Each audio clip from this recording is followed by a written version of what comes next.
All right, Susanna and Puran Bair, welcome to Grimerica. You're from iamheart.org. We're looking forward to chatting with you, learning about how we can use our hearts better. Thanks for joining us. Oh, we're happy to be here. Thank you. It's an honor to be here with you. Yeah, Hi, this is Graham. this, this is going to be good because we went like we were chit chatting a little bit before we started recording, and what I was thinking about was the heart math. We had the heart math guys on way back when, and I was learning how to use those biofeedback devices, and it was pretty mind blowing like 10, 12 years ago that you could actually train your heart into a different coherence, So, Yes. but I don't think I've really heard about your work and what you guys do, which is going to be super fascinating because we've also done a lot of breath work type stuff. So I believe that you're going to sort of teach us maybe how to combine those two things into, Yes. yeah. Well, Darren, where do you want to start with some background and stuff or? Yeah, we should start there. Start with the background, kind of how you guys got to where you are now and how you sort of fell into all this. Well, Susanna. You were mentioning your teacher, so maybe we can start there. Yeah, well, that's a story to find a teacher, because there are all kinds of people out there that might be great teachers, but it's always a skill to find the teacher that resonates with you. And so I have a background in clinical psychology, and I actually, this might be unusual, but my thought in clinical psychology was already to find actually a spiritual connection, because I always thought when people give up their mask, we all carry a mask on what we think who we are or who we want to be, and there comes this mask, right? And I thought when people are mentally ill, I mean, I was young back then, 19 years old. I thought when people got mentally ill, they lose that mask, and they do lose that mask, but then they're so over-medicated that you actually don't get to that self that actually exposes itself, right? So anyhow, then I continued on, and eventually I ended up in America. And by coming from another country with a different language, is a different culture, I got very challenged, and I had to lose my mask, and I had to admit to myself, I really need some core belief system. I had meditated before I had even taught meditation. I was so full of myself. You read a book and you can do this. And it really helped me a lot. Breathing practices are not that difficult for certain people. I can sit very easily still, not difficult. But to have that when you lose your core belief system, or your culture or your language, and you are out there, that's when I found my teacher. And my teacher, just through his presence, that is what changed everything for me. And there is like that deep connection through the presence really catapulted me into the inner world, and at the same time connected me with the invisible world in an experiential way. And that is what I wanted to learn, how to be in the here and now, completely available to everything, to all parts and facets of life, and at the same time know where I'm coming from and where I'm going to. That is what I call a core belief system. And knowing this through experience and not through some kind of stuff that is being told to you. So that is what I'm talking about. And that is what we are working with in I Am Heart and with Heart Rhythm Meditation. My background is in computer science, but I spent decades in the peace movement. You guys are younger than the Vietnam War, I expect. A little bit. I was born in 70, so. But that was a big deal for those of us that were young then, and I mean, it was actually very traumatic, because people were being drafted, right, and taught how to kill brown-skinned people thousands of miles away. It made no sense to me. And so I was safe, though, because I was in graduate school, and I had a deferment. The draft system worked that way. It used all kinds of deferments. People could, if you had enough money, you could hire a doctor to get a deferment. it aggravated me that this was a privilege, of class. And so I gave my deferment back. I said, I'm not part of your club. Take me off your mailing list. I will not go to the draft. And the consequence of that was they really did take the deferment away and made me 1A, which is the can be immediately drafted category. And I showed up for the induction into the Army and refused it. Well, that's a federal crime. And I had many friends that had done the same thing, and they were in prison. So I knew what was going on. I knew what was expected. How long would the prison sentence for that be? The sentence is 5 years. You serve 3 if you're good, and it's a minimum security prison. So it's like, it was actually a traumatic experience for the guys that I knew. I mean, there was all kinds of, abuse. So I went to the prison. I often visited my friends in prison, and one day this guy walks up to me and he says, "Whoa, here you are. I know you." And I didn't know him. And I said, "Well, how do you know me?" And he said, "Well, you're the one that convinced me to turn in my draft card too. And here I am. And how are you doing? When did you get here?" And I said, "Actually, I'm just a visitor." But it affected me greatly. I thought, I have done the same thing that this guy has done, and all my friends as well, but it didn't hurt me as it hurt him. And I decided I needed to find another way to find this solution that we all wanted, which was peace, But peace is not the absence of war. Peace is much more profound than that. And that's why I looked for a teacher. I said, there must be something.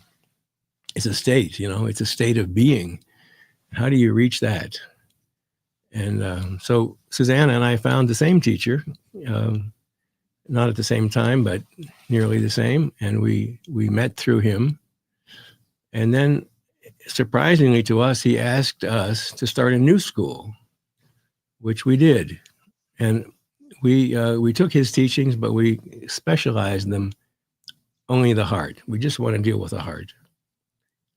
And it turns out that's where the power is, I mean, the mind is a weakling compared to the power of emotion and passion and courage in the heart and spirit. And so if you want to make change, you need the power of the heart. The mind is just not enough.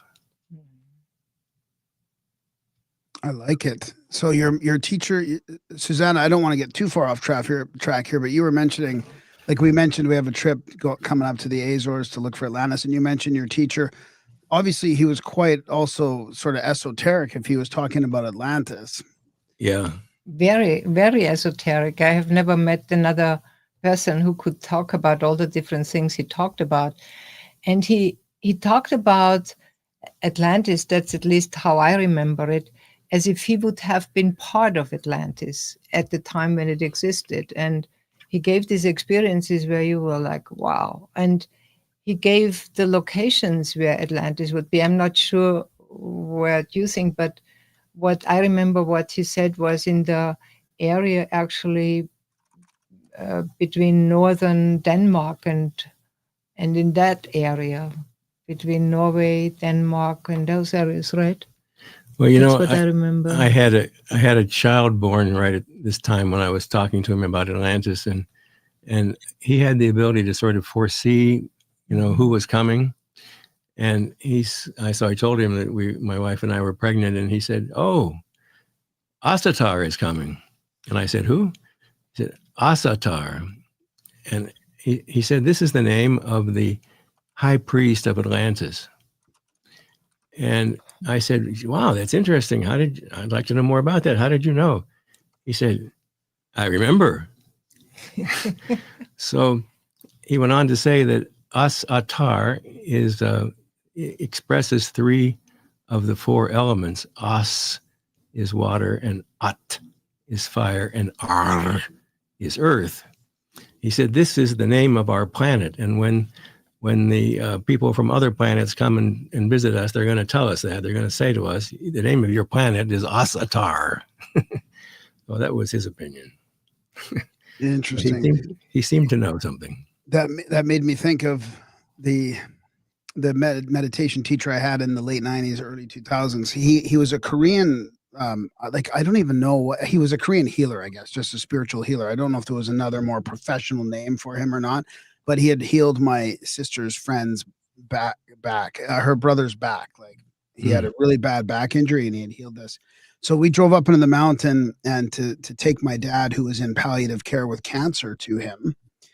And we did these meditations with him and stuff. And my dad actually came out of palliative care and traveled around in a motorhome for about 6 months before he finally passed. So he had a bit of respite there, but it was. But then I remember going to these meditations at he had also had a condo in the city, and it was the Atlantis Foundation was his. And at first, like back then, I just kind of thought, oh, seems weird. But he was also doing like sort of this like channeling from Atlantis and these old. And I kind of wish I would have paid more attention to that back then, because now it's coming like back around. Atlantis expert almost. It's weird how it happens, yeah. But I like that we're just doing some books right now on that area that he was talking about. The Arctic Circle up above Norway. Like, I'm just narrating today. I was just narrating 2 books that are talking about that area as Eden, basically the Garden of Eden. So that's kind of interesting that he mentioned that. Now, is that more from the Hyperborea side of things? Yeah, Hyperborea. Yeah. I wonder if they're the same thing. Yeah, they might be. I mean, Hyperborea. Yeah, I don't want to get into that right now. I'm not. Do you guys have any? We had. Now. Who was it we had on the show years ago? Some fellow named Howard. Yeah, Heart Math, right? Heart Math. Yeah. Have you guys heard about them? Yes. We know him, and we like very much what Heart Math is doing. They have developed some wonderful instruments which we've been using. It's an important thing to try to measure this biological marker called heart rate variability, HRV. It's become quite the thing. It's even mentioned in diet books, and it's just a general biological marker for your inner state, and the objective is something called coherence, which means that the heart is changing speed, slowly rising and falling as you breathe. And so the heart is responsive to your breath. And that means that we can have an indirect control over our heart by the way we breathe, which is really fascinating and powerful, because now we have a way, to work on ourselves. Mm-hmm. Yeah. It sort of makes the heart safe, because through the, how do you say, all the vibrations that come towards you when you live everyday life, we call it stress. When you go through all the stress, it affects the heart. The heart just erodes, and you get all the different heart diseases, AFib and heart attacks, and I don't know, a lot of different irritations to the heart. And when you know how to bring energy to the heart, attention and energy, that is what protects the heart. When you consciously breathe, that brings energy to the heart, and then you feel the heartbeat. Heart Math doesn't do that. As far as we know, we are the only organization that really looks for the physical heartbeat or the pulse, but really what we love is the physical heartbeat. Because when you use the physical heartbeat, you really know you are in your body, you're in your heart, and from there on, when you align those 2 rhythms, because the breath has a different rhythm than the heart, and when you align those 2 rhythms, the way you align them, because people always ask this, so we say it right away.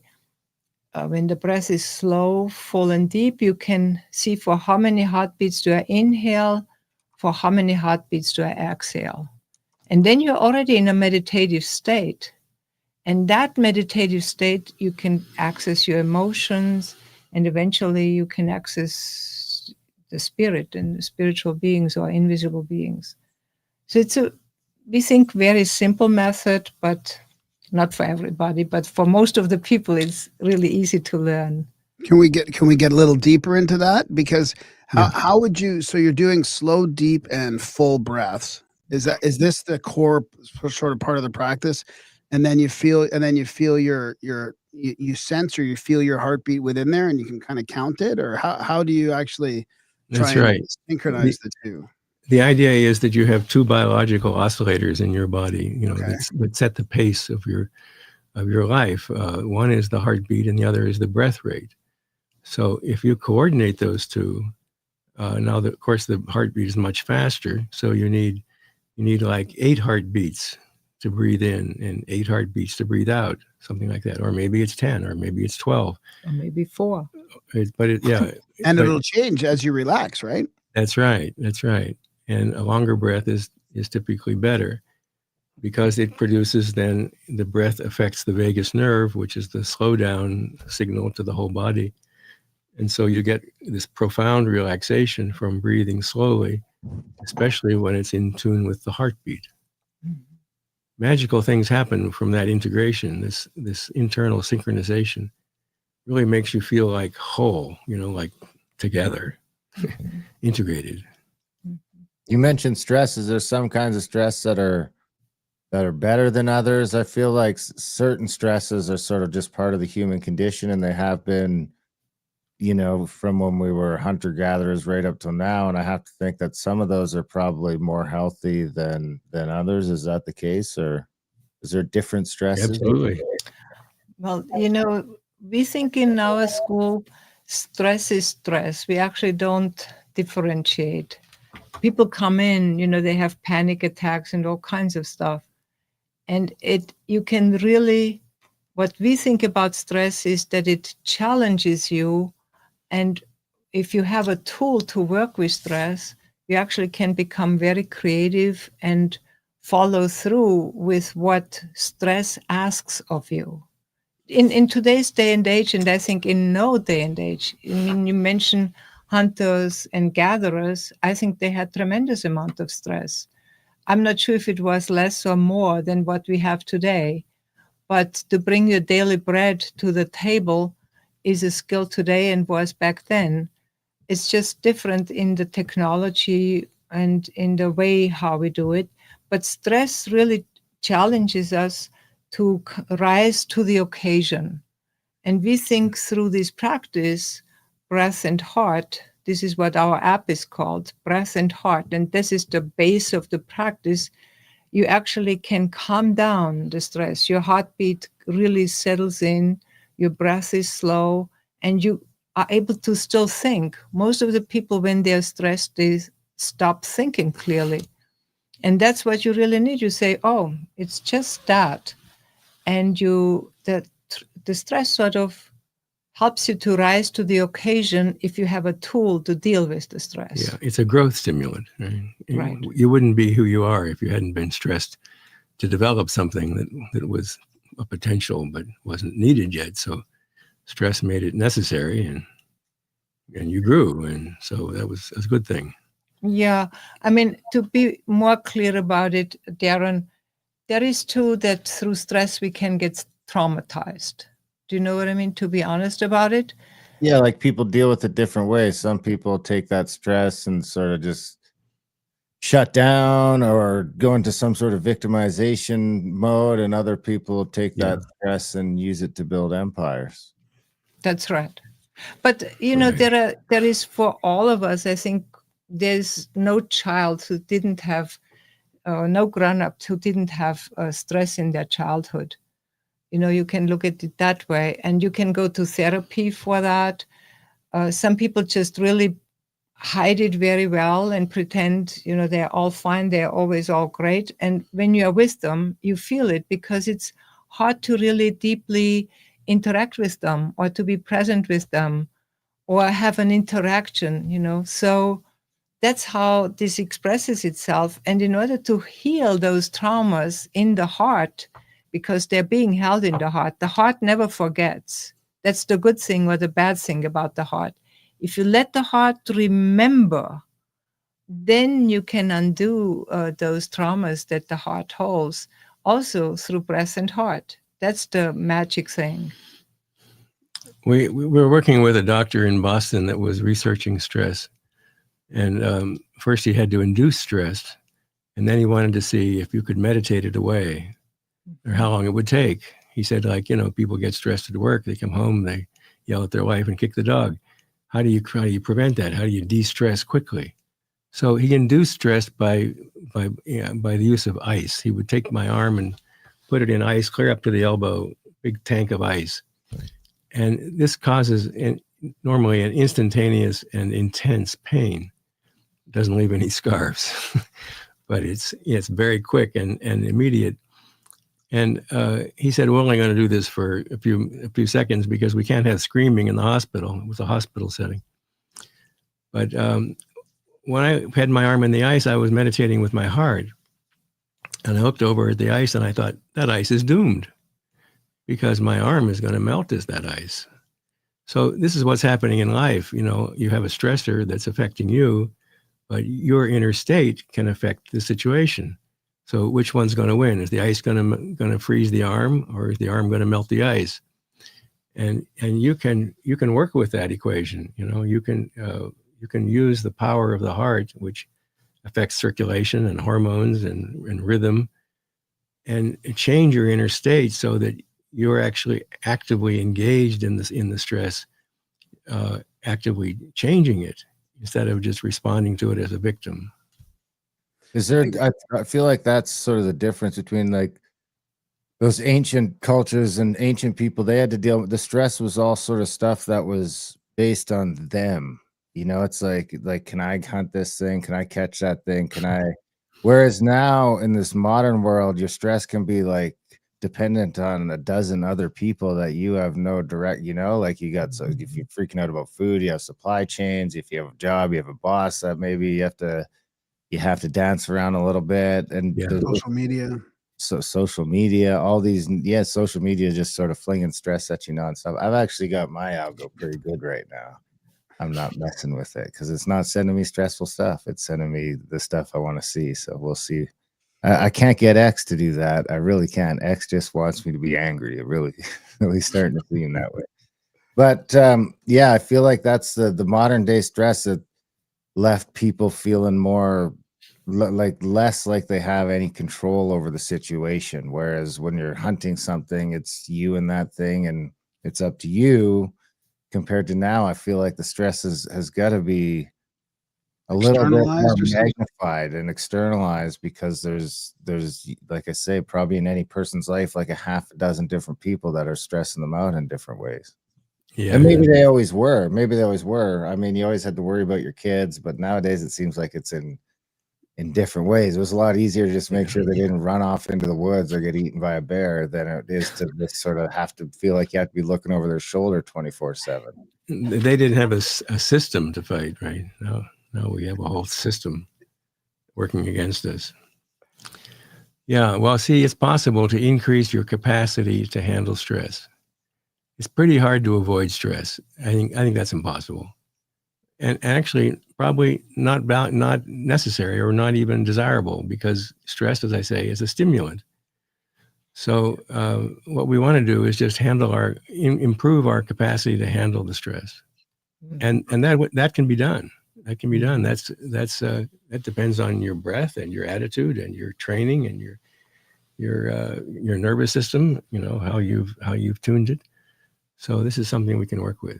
Yeah, do you do any other cold stuff? I mean, it's funny you mentioned the arm in the ice because we work with a fellow, Brandon Powell, who does a bunch of breath work and stuff like that, and with us, and he uses it around ice. So he makes us all like get in ice water, and you got to stay in there for a few minutes. And I think it doesn't even matter how long you stay in there so much as it matters that you can get in the ice water and catch your breath and sort of get to the state where you're in control of it. Right. Yeah, right. it's very good for the circulation.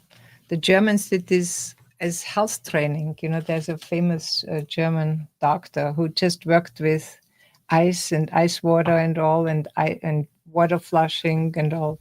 Yeah, that's very well known over there. But the thing that we did too is like we speak all the time in our meditation when we come to the spiritual path, parts of the meditation, that we are beings of light, right? And that there's actually light coming out of our heart. Well, Puran, we had friends who was working with the University of Kassel in Germany, And he was doing a project where he wanted to figure out if plants that are grown without fertilizers, if they emit more light than plants that are fertilized, if what difference there is on the, and how you measure this. And so he had actually a whole room built where he measured the light emissions. And so he measured Puran. So why don't you, it was your experiment. Yeah, it's interesting to think that plants, like the kind of thing that you're going to eat, the plant that you're going to eat has light in it. And you can tell that because when it's cut or injured, it bleeds light. And you can see this visually, well, maybe, I mean, in a very dark room, but the photon counter, which actually counts individual photons, it could record exactly how much light is coming out of a plant. So he thought, well, organic plants will probably, have more light. Well, the thing is, you know what? The organic plants don't bleed as much light. They hold on to their light. But a plant that's fertilized inorganically with phosphates, they bleed profusely. So actually, you want that light in the plant when you eat it. You don't want it to be leaked out before you have a chance to ingest it. So that's probably part of the problem with all this food losing its nutritional value, exactly. right? That's right. All this exactly. It's not only a chemical nutrition, it's light nutrition. So I thought, well, this is great. We have an instrument. Let's see if light comes out of my chest, because my teacher always said, send light out of your chest. And I thought, well, that's interesting poetry, but is that really true? So I sat in front of this thing, and now this thing is operating at like minus 400 degrees or something. It's, it's a liquid cooled. And I had to be naked because clothes also store light and give it off. So I'm sitting there in this cold room, and now it's time to send light out of my heart, But I have practices for that. We have meditations that do that. And I worked at it for hours, and I got, sporadic blips of light, but I wasn't satisfied. I wasn't happy with that. And we went back to the guy's house that was the researcher, and I found out that his son was ill. And so he went to take care of his son, and I went to bed. I was exhausted, and I got up early in the morning. I said, I know how to do it. We went back to the lab, and I imagined that boy, who I actually got to know, you see, I imagined him sitting in front of me, and I wanted to heal him. I wanted to do that. And that's what caused the light to come pouring out of my chest. Wow. Using the practices that we do. And I got 100,000 photons a second. Wow. Now, the visible threshold is 1,000 photons a second. So this is 2 orders of magnitude above visible. And this experiment was written up and published, and it's actually been even, it's mentioned in a book by the Dalai Lama. He referred, and the people at Heart Math are referring to this experiment, because here's a case where, a human being was actually able to make visible light. And the reason that it's been elusive, that people don't notice this all the time, is because first, the body wants to hold on to that light too. Your body needs your light. But in some situations, if you really have the desire to help somebody else, it can flash out, and I think light is healing, you see, and you can send it to somebody. You can send it. Yeah, I think those are all the empaths and caregivers and healers, that emit the light, and others hold on to it because light keeps you very healthy and strong and powerful. So it's interesting to have first the plant experience, and then you have the experience where first he couldn't get the light out of his heart, and then there comes where you want to help, the empathy, the care, the healing, and the light flows. Is that confined to humans, or did they try checking to see if any other animals are just naturally giving off light, or? We didn't test that. I guess we'd have to get the animal to sit still and in the dark and in the cold. Yeah, I have the feeling. It's possible. Yeah, I have the feeling dogs do this all the time.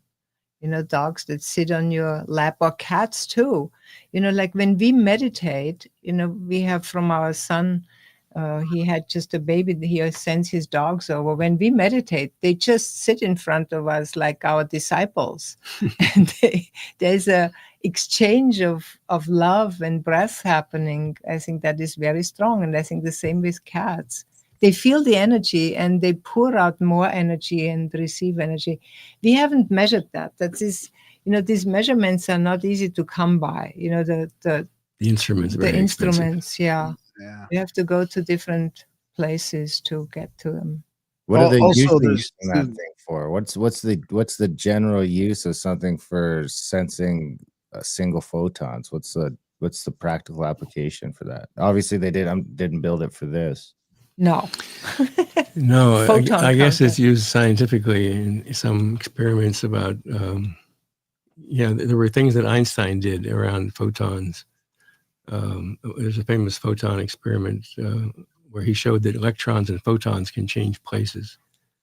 And so a photon is the same energy as an electron, which is, tiny. So it's not much. You can't see a single photon. You need 1,000 photons a second to be able to see a spot of light. But there's photons in every cell of the body. So depending if you want to find out if a person is healthy, you could look if the photons are all there, right? We know now that cells communicate with each other through Yeah. photons, not only chemically, but also through light, which allows very fast reactions that chemicals couldn't do. Right. Interesting. I think I remember seeing the pictures of those leaves that were cut, and then the photons, you can see where the leaf used to be, and it's sort of like a resonant or almost like a morphic resonance, I guess, that would be Exactly there from that. Yeah. It reminded me of when you talked about your healing story there. It reminded me of Christ, Christian sort of mystical type stuff, and Christ consciousness. And I read that it's kind of a blend. Your practice is kind of a blend of Sufi and Christ. Do you want to talk about that a little bit, or how? I mean, it really made me think of like our method is not based on Buddhism or Hinduism, which is basically most everything else is based on. Our method comes from the Christian mystics. So they did this meditation that we do on the heart, an early version of it. We it's been improved over the thousands of years, but they did an early version of it, and it's a method that's good for being in the world, because the methods that came out of Buddhism really take you out of your body and out of life, which is what they want. But we think meditation would be, let's say, more practical if it would help you be a better human being instead of being an angel. God has angels already for that. But what we're here for is to do something purposeful, useful. Yeah, and meditation should help you do that. Yeah, the practice that the early Christians tried to do was to pray unceasingly, continuously. So when you have a practice and you start the practice and you repeating it, and so how through the meditation goes very much like that, because we use the breath and we use the heart, and we actually use mantra meditation, which is where you use to the invocation of the mantra or a prayer, and you repeat it over and over, and you do, the heartbeat is there. And when you let go of the practice, the heart takes on what you have trained it with, what you have said, and the heartbeat carries it on through the day. So when you do your morning meditation, and you can just make it as simple as put a wish on your heart. Do you see what I mean? And that your heart carries then that wish. And then in the evening, you can sit down and meditate again, and you could say, how did my wish do during this whole day? It's as simple as that. So, and the ancient Christians, they had, the prayers that Christ gave us, the Our Father and so, and that was done in another language that we know today. And they repeated those prayers. And that way they had the feeling, there's no moment where I do not pray. And this is the same we can do today. And that way we actually protect ourselves from all this stress that we were talking earlier about. The stress cannot get to you when you have a practice that moves through your heart continuously. whatever they do out there. You are in your heart in a different place, but present at the same time in the here and now. See, I mean, heart rhythm meditation we think is so important because we think before we were born, we exist, but we are not in the body. Here we are in the body and we will not be in the body when we have left. And we think this is such a powerful experience to be in the body. Precious. There are so many invisible beings that want to come to this world, and we are billions of people on this planet. And these are all, we think invisible beings that are incarnated, the incredible power that is here. We do know when, we have done a lot of meditations with people in person, we work a lot online, but when you sit with a group of people together and you sit in stillness and you do this practice, breathing slow, full and deep, you feel your heartbeat, the heartbeats align each other. Wow. And you can have 20, you can have 3 people, you can have 20, you can have 100 people or 1,000 people. They come all to the same heartbeat, to the same rhythm. I mean, when you think of that power, why don't our wish is to move in that direction with humanity? To have that power, and you don't need to do much. You can just sit still and feel that heartbeat. You don't need any weapons or any of the things. You can sit still and feel the heartbeat and feel aligned with other people. You just have to feel your own heartbeat. You have to be Yeah. very aware of your heartbeat, and then you watch your heartbeat change as it accommodates everybody else's heartbeat and comes together. And it's like you can't really understand another person if your heart is racing and theirs isn't. If you're in a different rhythm, but if you're in the same rhythm of your breath and your heart, you have a connection with each other that is just immediate and deep and without words. It isn't necessary. That's fascinating. I had a stupid question for you.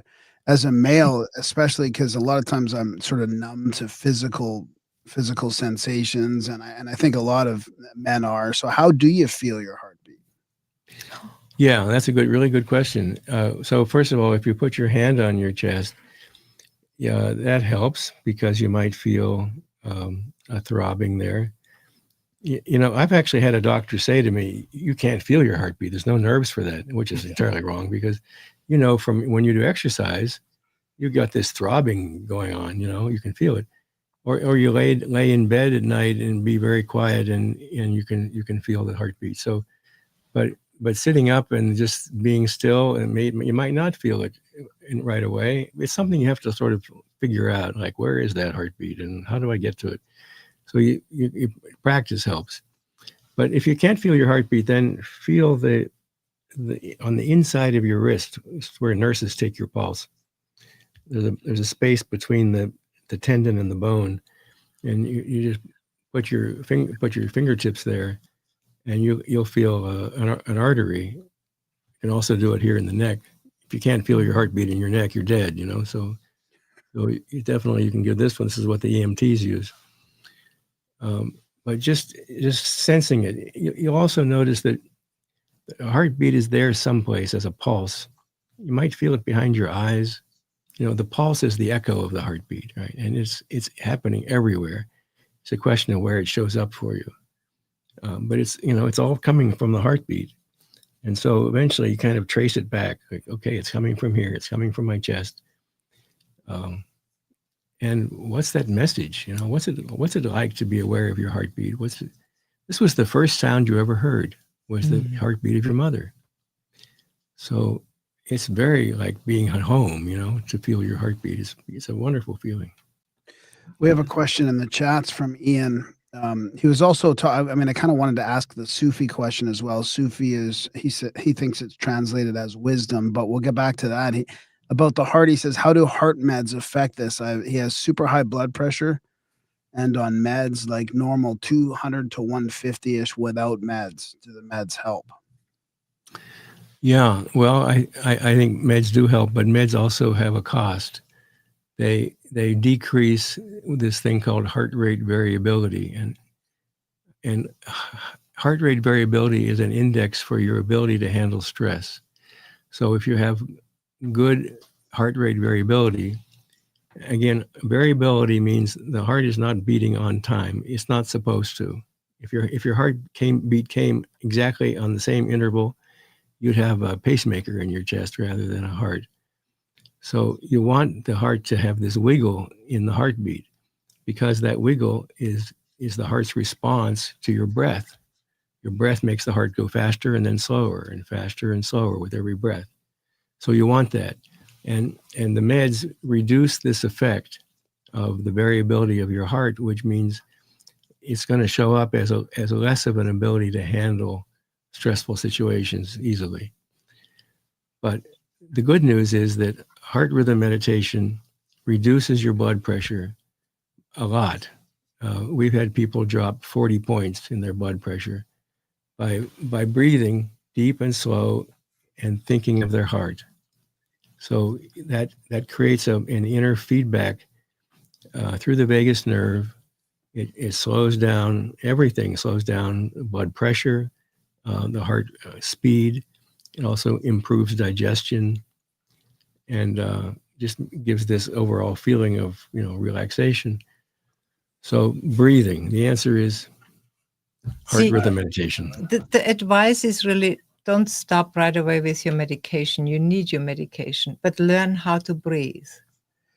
Well, and buy like a heart a blood pressure thing for home and start playing around with it and do it every day and see how you can affect it. I mean, my partner, she was they tried to get her on the blood pressure stuff, but we bought one of those things, and then just the stress of her being in the hospital was enough to bring up her blood pressure. She's very sensitive to all this stuff, and her vagus nerve is shot. Like I was going to mention, about the difference between being in that state, that sort of stress state with the vagus nerve, and how you can calm that down, like how there's a physical difference after breathing.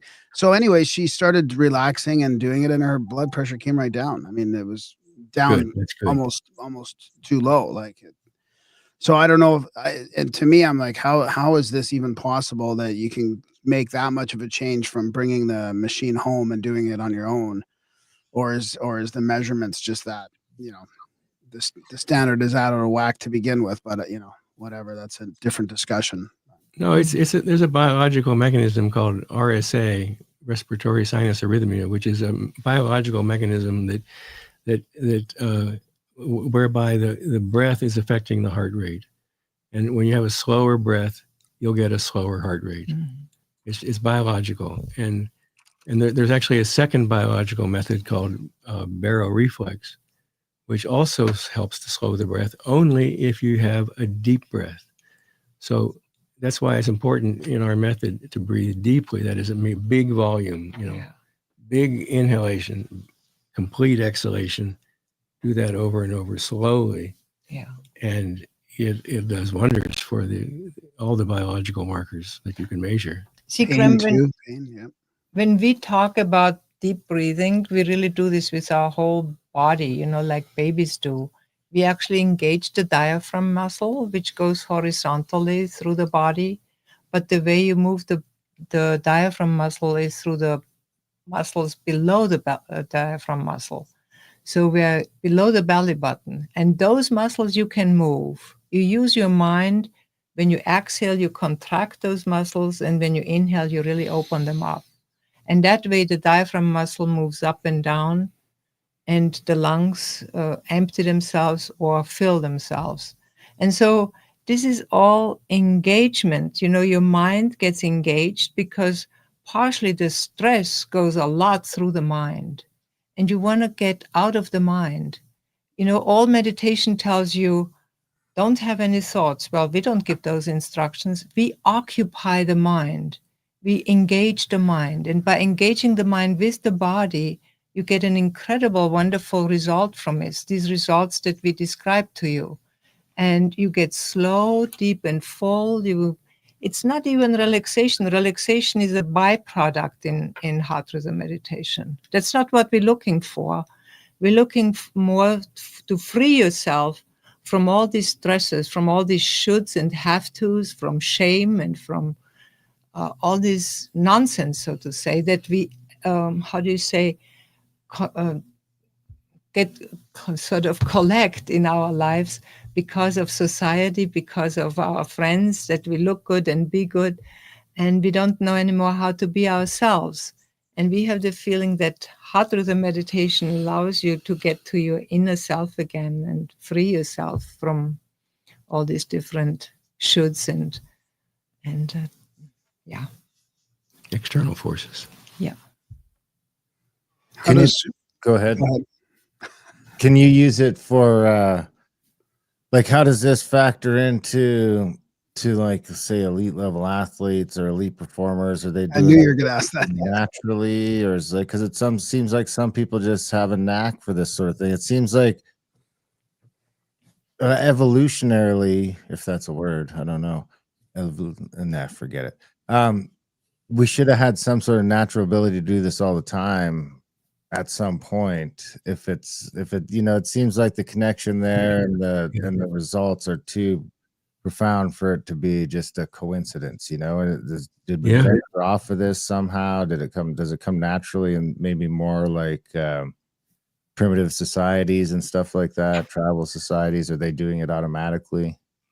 I think so. I think what must have been interesting for primitive people to sit around the campfire and be quiet and notice, I got a rhythm going on inside me, thumping in my chest, and I got this other rhythm too when I breathe. I wonder what would happen if I put these rhythms together. Yeah.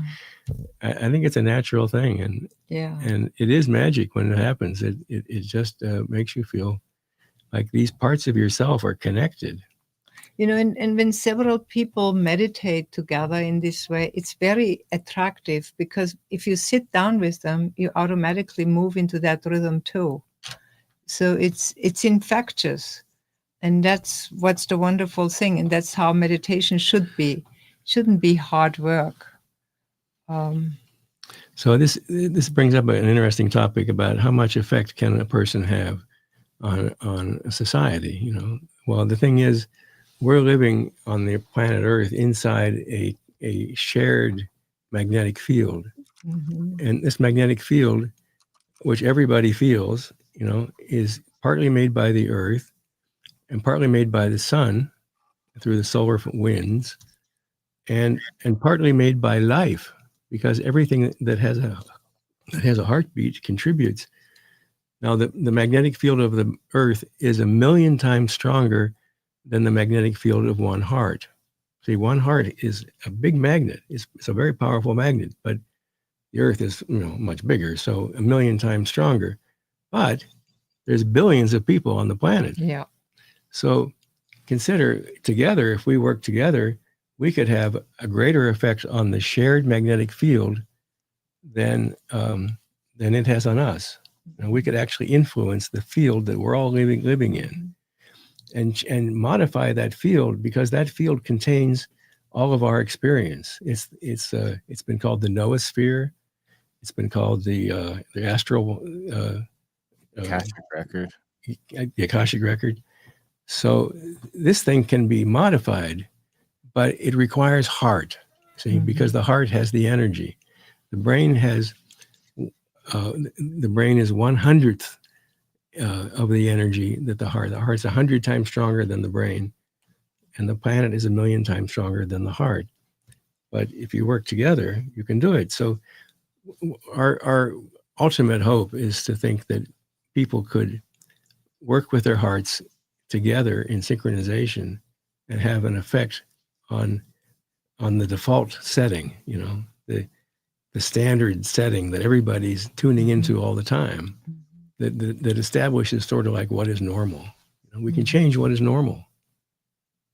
Right now, the magnetic field seems to be failing, or at least fluctuating in ways we haven't seen before, and moving. Do you think that's an effect of just the general state of the people on it? I mean, that you kind of alluded to there, that we can maybe possibly have some control over the magnetic field of the Earth.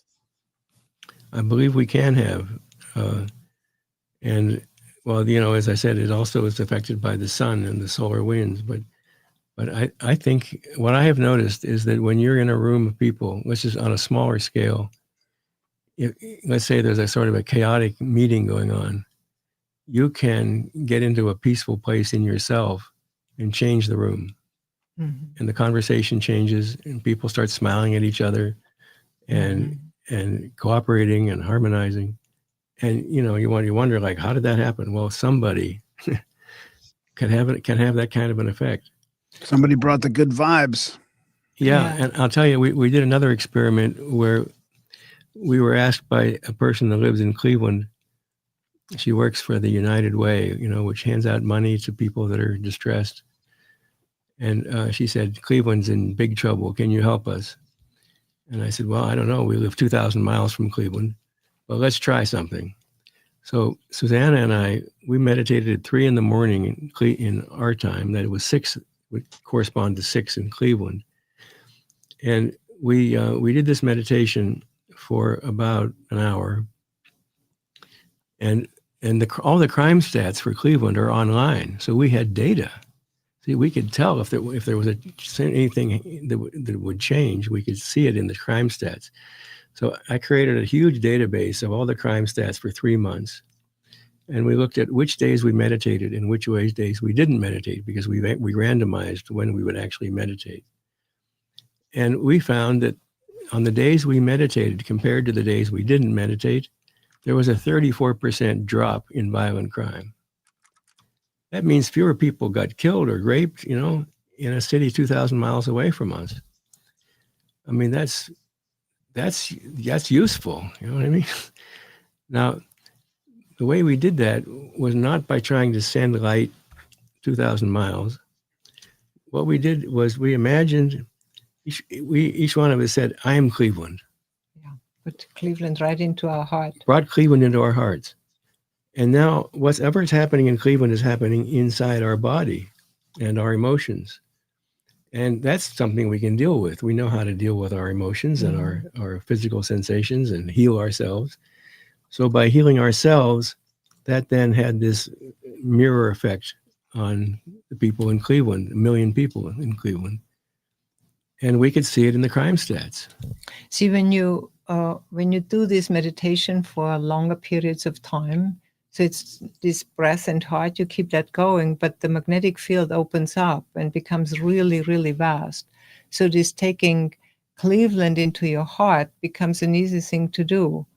When you go to the further states of meditation, and you could say, well, it's just imagination, but this experiment showed us it's not imagination, because we really had an effect on those stats. It is just most amazing, because we are, vibrational beings. This is the big difference between this meditation that works with energy than other meditations work with consciousness. When you work with consciousness, you don't have this kind of effects. And we have the feeling human beings have a purpose to be on this earth. But as a humanity, we have not come together to find our collective purpose. I think that is the difficulty. And this is why some few people can control this planet to an extent that is just completely irresponsible for the whole. For the whole of the universe, not just of the planet Earth. Yeah. And this is the work we're really trying to do. And you do it as individuals or as many people as you can reach through this. But this method of heart rhythm meditation is incredibly powerful. Yeah. And the more people align themselves with it, the more power you have, and you can make a real difference. How does Sufism fit into it? Our teacher was a Sufi. Is a Sufi.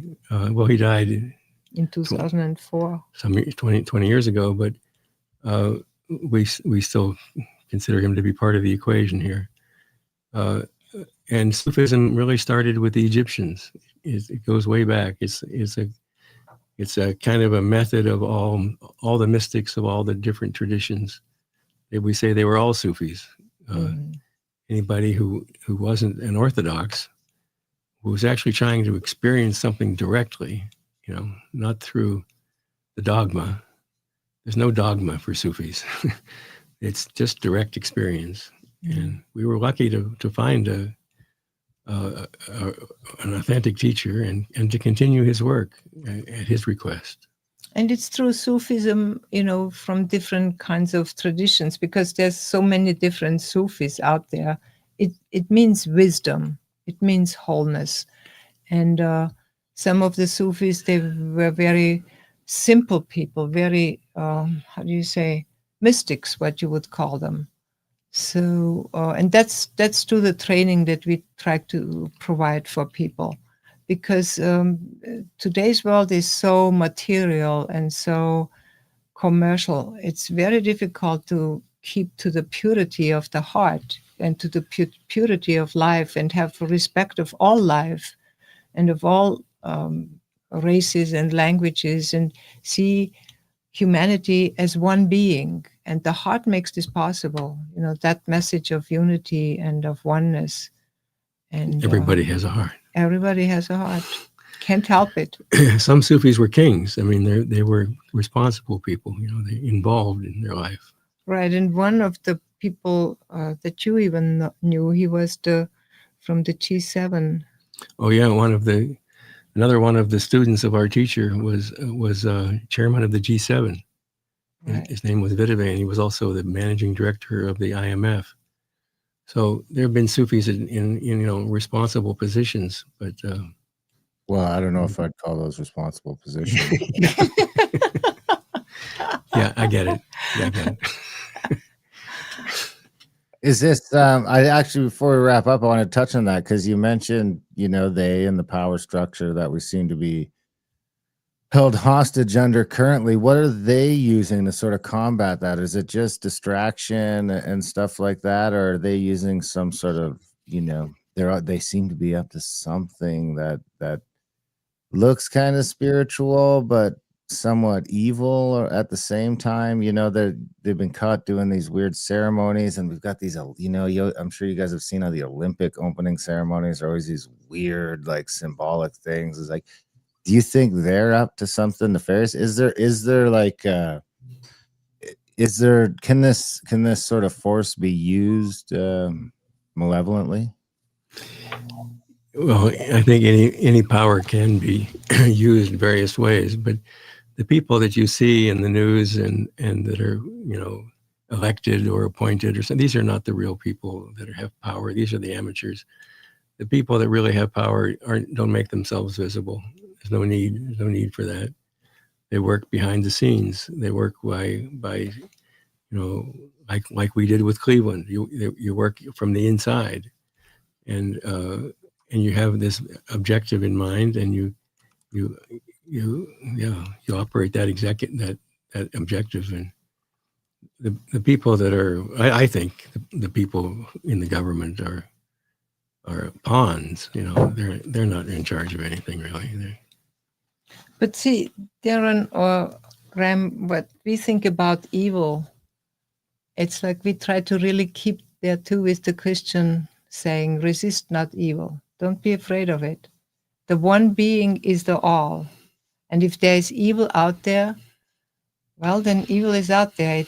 It does not make us smaller or afraid or hopeless. I mean, what we need to know that the angel, this is the Christian tradition, the angel of evil, the angel who became the devil, is called, give me the name Lucifer. of it. Lucifer.